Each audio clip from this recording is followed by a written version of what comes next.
Welcome to Oakle's channel. Thanks for watching today. Let's continue our journey to finish every single Game Boy and Game Boy Color game. Today focus on a game called Cannon Fodder for the Game Boy Color.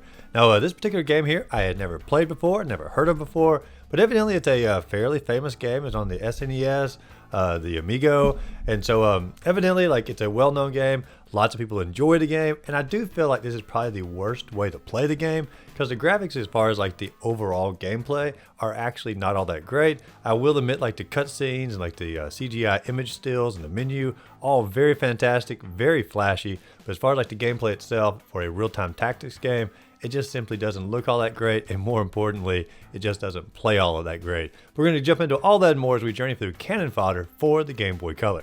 Now, this particular game here did get moved up in our queue a good bit because it was requested by two different people. Jonah Next, as well as Wyatt Penguin, requested this particular game. So now it's moved up in the queue. If there's a game that you want to see me cover sooner or later, let me know the name of the game in the comments down below, and just like Cannon Fodder, I'll move it right on up. Now, as I start the videos up, look at the box art for the game first. And the box art for Cannon Fodder here, it sort of does summarize the cartoonish nature or the satirical tone of the game. Because from what I read, the game is supposed to be more of a humorous game, but some of that was lost on the Game Boy Color version of it. But anyway, on the cover here, it does show a little cartoony soldier. Definitely looks like something you see more in the funny papers versus an actual military campaign or something like that. You obviously know when you buy this game, you're not getting the Medal of Honor game, you're not getting a Call of Duty game.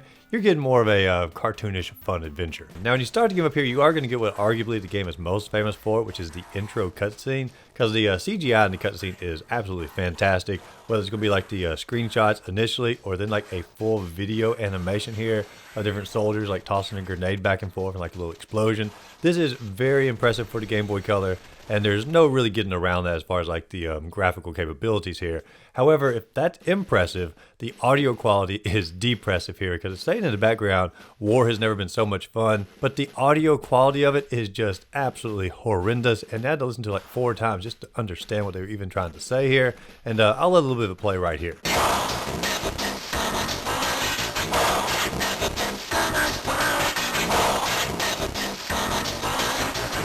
Like I said, it's really terrible here, but from what I read online, it wasn't supposed to be this terrible. There's actually a bug in the software, and if they had fixed the bug before putting the game out, the audio quality would have been pretty much normal, but they just simply did not fix the bug, which is going to progress later on in the game as well. And while we're talking about the opening cutscene here, let's also discuss some of the controversies for the game as well, because evidently there's a lot of backlash here, especially on the opening cutscene, because it does say war is hell, war is costly, things like that. Shows soldiers in hospital beds, graves of soldiers here, and then it turns around and says war is so much fun. And obviously that's going to spark a lot of controversy behind that. A lot of people condemned the game straight out. The creators of the game came out and said the game is supposed to be satirical on war, and evidently if you played on the Amico and you played on the SNES, there's more things outside the little opening cutscene here that sort of go into the idea of trying to criticize what war is all about and sort of I guess have more of a political message behind that.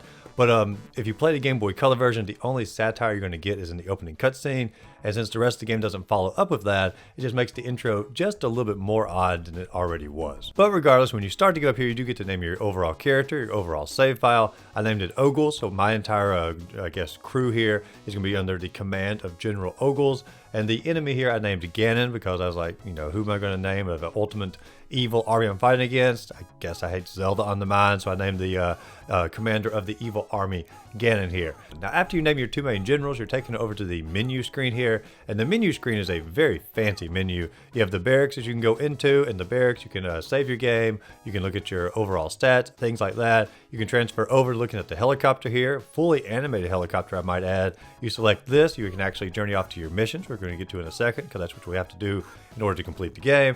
You can also go over to a cemetery. You can see the names of every single soldier that you lost inside the battle. And then you can journey over to the monument and you can see the names of your top 5 soldiers who lasted the longest during the campaign or completed the most number of missions. But let's go ahead and journey back over to the helicopter and get the actual game started. Now, I did choose a difficulty of the Cadet, which is the lowest difficulty. However, it was the default setting, and that is what I always go for on these challenges of finishing the game. So we're going to go with Cadet here. And I have to say, Cadet is a is quite a challenge on its own. So I can't even imagine like what these other difficulty settings would be.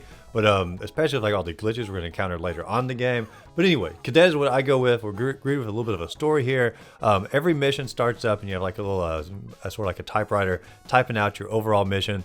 And I'm not going to go through every single one of the missions inside the game and like describe the overall story because they all boil down to almost the same thing. Ganon is out there attacking one of 4 or 5 different landscapes, and you have to go and defend the landscapes. And in the final mission, we're going to actually take out Ganon himself. And so the 5 missions or the 5 landscapes is going to be things like a farm area you're going to go through, a jungle area, a snow area, a desert area, and then we're going to go in like to the enemy base itself. And so there is going to be some variety as far as like the way the environments look. But for like gameplay, it's not going to matter a whole lot depending on the individual environment. But as you jump into the first mission here, you are parachuted into the overall campaign, and it's going to look a heck of a lot like a real-time strategy game because you have like an overhead view here. You have like a little cursor where you can click where you want your characters to go or you want your characters to attack, things like that. But it's not technically a real-time strategy game. It's what's called a real-time tactics game. And the difference is you're not going to be like building up your base or hoarding resources or creating more soldiers or vehicles. There's no resource management involved. You're pretty much just in charge of these 2 soldiers, and you're just simply going to click where you want them to go, click where you want to attack, and you're sort of mapping out your strategy on which enemies you want to attack first and which directions you want to go in. I personally prefer real-time strategy over real-time tactics, but that's not to say there aren't any good real-time tactics game out there. I had a heck of a lot of fun with a game on the PC back in the day called Commandos, and it was very stealth-oriented real-time tactics. And I did try to play this particular game here as more of a stealth approach. However, the game really doesn't reward you for going in that particular direction because you basically only have one weapon throughout the entire game. It's going to be a machine gun, and you do get grenades or rockets that you can press A and B together and throw those items out, but those are fairly limited as you go. And so for the vast majority of the game, you just have your machine gun. It fires a certain amount of distance, and the enemies also just have a machine gun. They fire a certain amount of distance, and once you fire one shot, hordes of enemies come at you and you're just simply trying to defend them off, and you're going to be going through soldiers left and right here, losing them very quickly. But there are a few strategies I figured out as I was going through it. Like once the soldiers have stopped sort of chasing after you and they're sort of standing in their final location, when they fire out at you, their range is just a little bit shorter than your range. So if you stand at the very end spot where their bullets are hitting the ground and you fire at them, you can generally take them out. Either do that or simply get them trapped sort of around an edge here, and you can take them out to the edge because they can't shoot through the wall. But some of your bullets have just every bit of a push in on some of those pixels.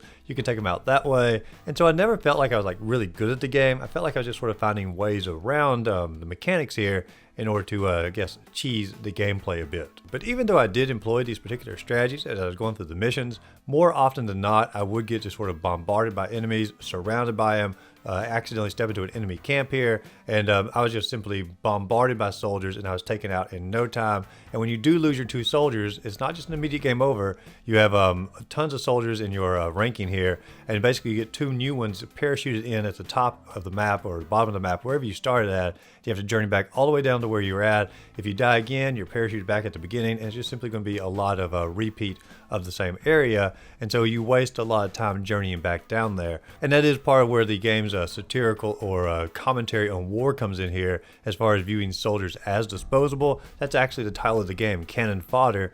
And from what I read anyway, that's just simply a term that's used for soldiers that were viewed as disposable in certain wars. They just simply send in a mass group of soldiers, didn't care how many they lost, as long as they won the overall victory. And so I do feel like the commentary is probably lost in Game Boy Color, but the overall gameplay loop does tend to play into the title of the game.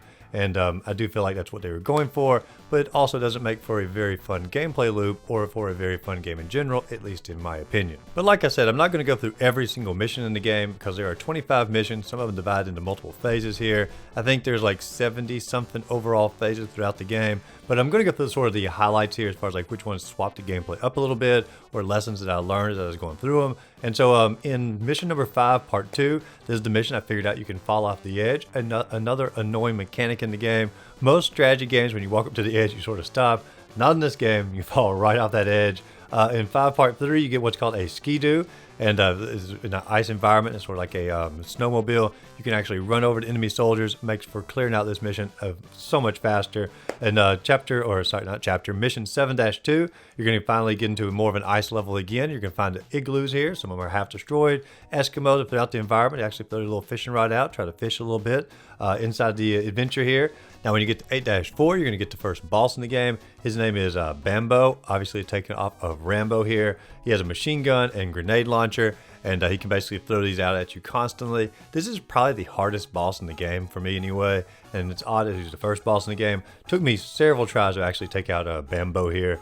Now, when you get to 9-1, it's your first solo mission, and it says you're going to be more stealthy here, but I call complete BS on that because you're going to get inside of a vehicle, and you're simply going to run around the entire environment just running over the enemy soldiers. It has like the complete opposite of stealth in every way possible. And then when you get to mission number 10, phase 1, you get to see your first helicopter in the game. You don't get the helicopter, the enemies get the helicopter, and you have to use your grenades to actually blow the helicopter up. Took me several tries to figure this out, and if you do run out of grenades or rockets here, you have no chance of finishing this mission. You simply have to restart it over again. And there's gonna be several missions in the game. Like if you waste your resources inappropriately, you can't actually finish the mission. You have to restart it. Now, when you get to mission number 11 for part 1 and 2, you can get into your own individual turret here. You can shoot out missiles from your turrets going horizontally across the environment, take out the vast majority of their troops, the vast majority of their enemies in no time. Now, phase 3 of mission number 11, you're going to get your opportunity to have what's called a super tracks, which is sort of like a military vehicle that's going to shoot out rockets vertically.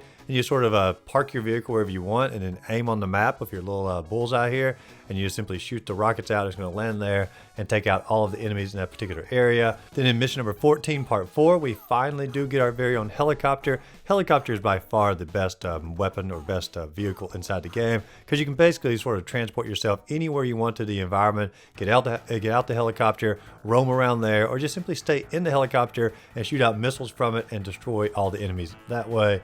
Great item to have in the game. But then when you get into mission number 13 and 14, they sort of take the helicopter and they sort of strip all the fun out of it. Because initially, like I said, you could just sort of roam around the entire environment and blow everything up.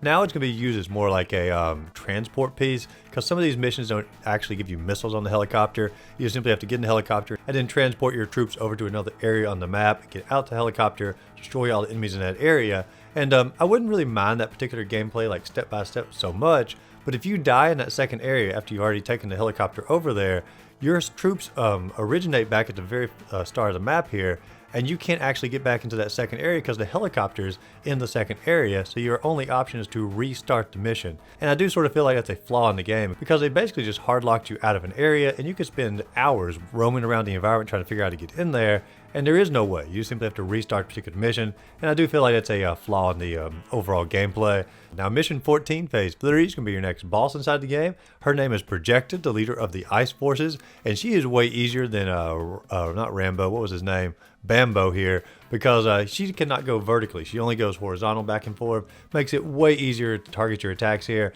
and I can't imagine any player having more trouble with her than they did with Bambo. Now, chapter 17, phase 2 is our next thing of note here. It's going to be a new critter inside the environment. We're going to get our first look at a sheep inside the game. I'll admit, when I first came across it, I didn't even know what this was, but it was evidently a sheep. And to go ahead and answer all your questions, you cannot actually kill the sheep in the game. The sheep are truly invulnerable. Maybe the pile of fluff around them just sort of blocks all the bullets out. Maybe the military needs to take lead from the sheep for that true invincibility. Now, chapter 18 is going to journey into a secret underground lair, and at least for phase 1 of chapter 18, there was one really fun grenade battle, sort of back and forth over a ledge here. I did enjoy that. I have to say it's probably the most fun I'd had in several chapters inside the game, because I was getting a little tired of it at this point, but not as tired as when I hit chapter 20 here, or mission number 20, and I saw there were 6 phases in mission 20. I'm like, holy cow, like the game just gets longer and longer, like the closer you get to the end. Nothing really of note in chapter 20, just simply going to be fighting inside the caves. Mission 21, you have 4 phases, but you do get a new vehicle. You get a Jeep, and you can sort of run over people with a Jeep. Now, mission number 22 is going to be our 3rd boss in the game, and his name is Trip Out, and he lives up to his name here because he sprays out like a chemical here, and it sort of makes you have a bad trip, I guess, because you like run around in circles and you'll most likely fall off the ledge here and fall down into a hole. But the weird part is like the exact same animation for spraying out the chemicals can also set you on fire sometimes. So you never know which direction you're going to go in when you get sprayed with the chemicals. And the only way to actually attack and hit him is to pick up the rocket launcher or bazooka here, shoot out rockets. And the rockets are hidden in the upper part of the level. In order to get up there, you have to basically traverse all these little cliffs and such. And I feel like I died far more times falling off the cliff than I ever did from being set on fire or being doused with his chemical spray and whatnot. So the natural surroundings were your true enemy for this boss. Now, mission number 25, I'm going to call this particular mission glitch galore here, because there are so many mishaps in the game here, or glitches that are simply going to crash the game, knock you out of the game, freeze you in the environment. I don't know if like the developers or the game testers like just simply never got this far in the game, because it is a fairly difficult game and there's a lot of opportunities to have game overs and your soldiers are not unlimited. But in this particular chapter here, like as you're going through it, so many times if your soldiers die, even if you have more soldiers in the barracks that you can replenish them with, instead of parachuting in, the game just simply freezes up. It goes into this like little glitch screen here, and it's pretty much over. At one point, I even had more soldiers, and it said try again, even though I had more soldiers I could use. At one point, I got like stuck inside the wall here. There were so many opportunities throughout chapter 25, and there's like four phases or 6 phases in chapter 25. I know the game does allow for a save feature, and that works throughout the vast majority of the game here as far as like being able to restart your progress and whatnot. But for chapter 25, if you have the ability to use a save state, I'd recommend it, because the save feature that is meant for the game does not work because of the glitches. So you're going to have to go back to having just simply save states in case your game freezes up. Now when you get to phase 6 of chapter 25, this is going to be the final boss in the game, which is going to be going up against Ganon here. And I got a little bit confused because I obviously saw Ganon in the center. I began to fire away at Ganon. I killed a little guy off to the side, and when rockets began shooting at me, I began to shoot the rockets and they would explode near Ganon.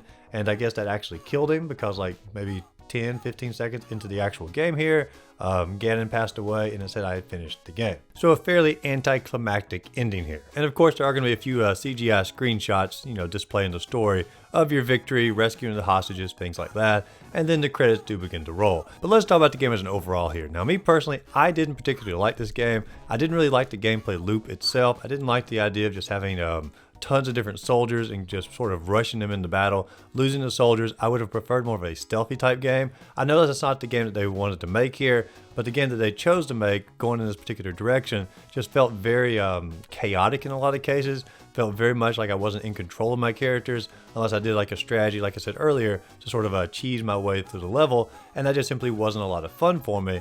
But to me, the game just simply did not function very well in the gameplay loop that it had created. And it was very, very difficult. I played on the easiest setting, and this game was very difficult throughout the vast majority of the experience. And even then, it felt like it overstayed its welcome a little bit longer than it should have, even if you did enjoy the overall gameplay loop. And then to sort of top it all off, even if you can sort of trudge your way through all of that, the final mission is just riddled with glitches, riddled with game-breaking areas. And so I really can't recommend most people to play this game. And there's no music in the game either. Throughout the entire experience, there's like almost no music. Some just sound effects. It's pretty much just your soldiers screaming, or the enemy soldiers screaming, and your obviously sound effects of your weapons. And so the soundtrack is pretty much non-existent, and what little is there was riddled with bugs as well to start the game. And so me personally, I can't recommend the game. I didn't enjoy the gameplay. I feel like it's riddled with glitches here. So overall, just simply not a very fun experience. Me personally, I'm giving it a 3 out of 10. I will probably never go back and play this game ever again. But maybe the SNES version is better, and I maybe need to give that a try. Let me know in the comments down below. Is the SNES version of this game better than this game? Did you enjoy this particular version of the game? Let me know in the comments down below. And as always, if you enjoyed the video, be sure to like and subscribe to the channel. Check out my other videos listed up above, and go out there, find a great game to play. Simply have a great rest of the day.